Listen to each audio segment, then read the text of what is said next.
Hey, how's it going guys? My name is Ray and welcome to my channel. Since it's almost Christmas, today I'm gonna be showing you how to make the perfect crispy skin, succulent on the inside, roast chicken. Let's cook. First, find yourself a good piece of chicken that you like. This one is about 1 kilogram. Next, we're gonna spatchcock it, which basically just means removing the backbone and flattening the chicken. We do this so the chicken cooks more evenly between the thigh and the breast pieces. And also by spatchcocking the chicken, the whole skin side will be exposed evenly, which means more crispy skin bits and none of those typical crispy on top and soggy on the bottom that you get from the normal roasting method. Don't throw away the backbone, you can use that for stock. By the way, I'm sorry for the camera quality here because for some reason my camera started fogging up. Basically just try to flatten the chicken as best as possible. And if the inside is not clean yet, you can always just run it under cold water and voila! That's done. And now what we want to do is just to snap the wings just so the tip doesn't burn and the flap side is exposed more to the top side of the oven. This trick ensures you have crispy chicken wings without burning the tips. So basically you want your chicken to look something like this. The whole skin side should be facing up, ensuring they get crispy at the same time. Then just use kitchen towel to dry it out. And we're gonna use the same trick as we would with our steak, which is to season the meat early. What I mean by this is just to season heavily with some salt and black pepper and rosemary or any other flavorings that you like. I'm also using some garlic powder here. But basically you want to do this process a day in advance. Basically what you're doing here, other than seasoning the chicken, is to dry out the skin side while trapping all the necessary flavor and moisture within the muscle structures. After you season the chicken on both sides, just transfer it onto a wire rack like this and leave it in the fridge uncovered for at least 4 hours. Many recipes cook the chicken at a really low temperature first, then crisp the skin up as quickly as possible later. That's why we're going to follow a typical confit method, although the fat level might not be enough to really call it confit, but basically I'm trying to mimic that idea to cooking this whole chicken. So speaking of flavored fat, I'm gonna be using flavored butter today, although any fat will work for this recipe. So what I'm doing here is melt 500 grams of butter alongside a few cloves of garlic that has been crushed, about a tablespoon of whole black pepper, and also 2 sprigs of rosemary to keep the whole theme going. Basically all you want to do is just to melt the butter, let it bubble for a few minutes, and then just leave it on the stove like this to cool down slightly. Next, place your whole chicken in a small tray like this, so you don't need a lot of butter to submerge the whole chicken. And now we're just gonna cover the chicken in the flavored butter that we made earlier. And then we're gonna slow roast it in a preheated oven at 100 degrees Celsius. Yes, 100 because we want it to slow roast. We don't want to impart any color yet to the chicken. That way the inside will be cooked but it will stay juicy all the way.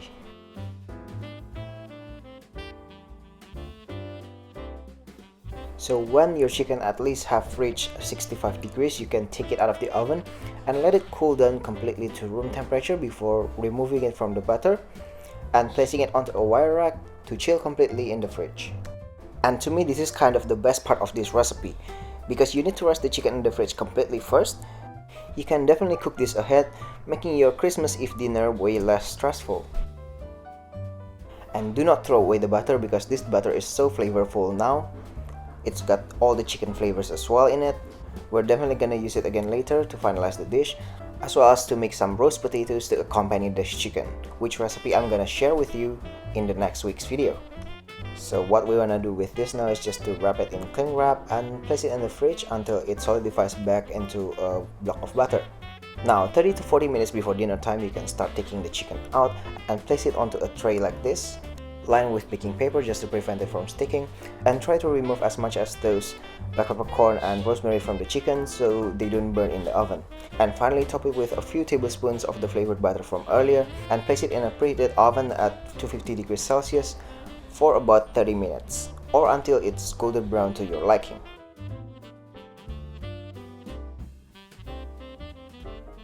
And straight out of the oven, what I like to do is just to baste it back with the butter that has melted underneath the chicken.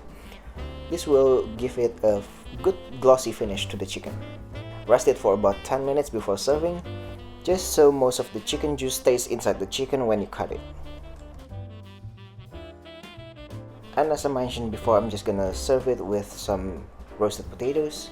This is my special roasted potatoes recipe that's super crispy and super buttery. So keep on the lookout for that recipe next week.